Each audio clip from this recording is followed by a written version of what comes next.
So hey, what's up guys, this is Jabi back here with another video. So yeah, today I'll be unboxing my first ever, you can say definitely my first ever Evo series 14x OLED Asus Zenbook laptop. It's a Zenbook series, premium series, you can definitely say that. It's very premium and very much lightweight, and it's very easy to use, handy features we having getting there, okay?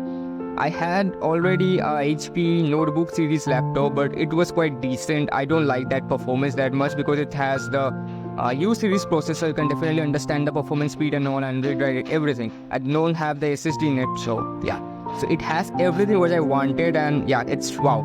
Everything what I have looking for the laptop. It's in a compact, very lightweight and powerful. Everything in it is, yeah. Fingerprint sensor also be there. Yeah, definitely Evo series. You can understand whatever we have in there.